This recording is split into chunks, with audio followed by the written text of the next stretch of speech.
Hello, my name is Linda, and I decided to go on a blind date with Cookbook. Truth be told, the first blind date I was set up on by my husband, of all people.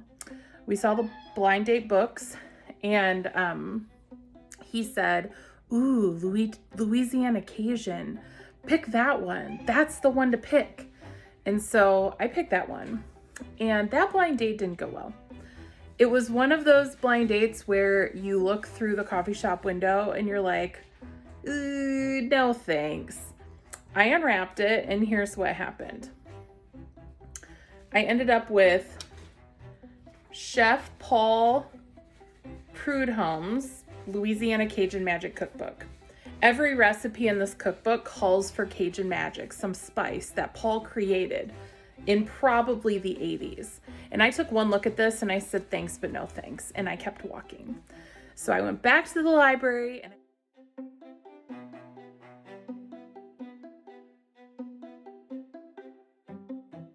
I had my friendly librarian help me pick out my blind date.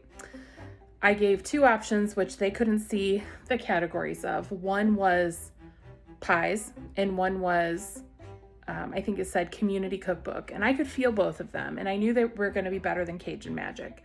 And I thought, this community cookbook is probably like a church lady's cookbook, and that'll be good. And pies are pies.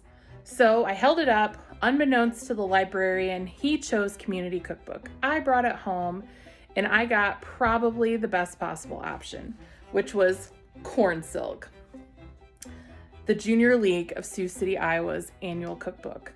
I don't know when this was published, but, well, we could probably look. Let's see. 1985.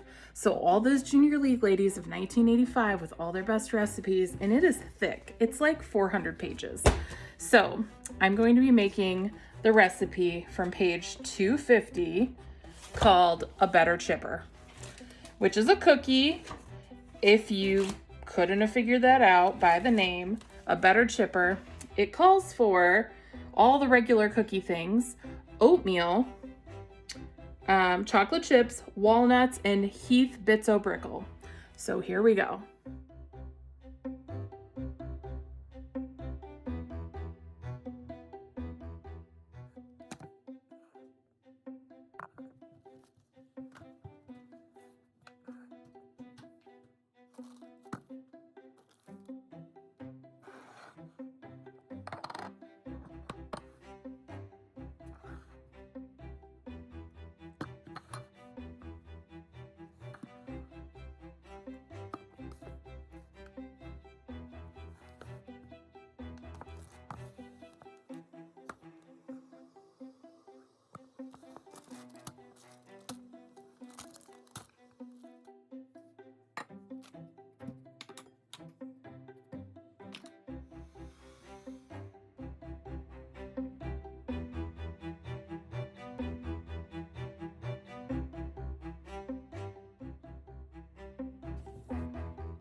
We're skipping the nuts because we think the nuts have gone bad, and it makes it taste weird.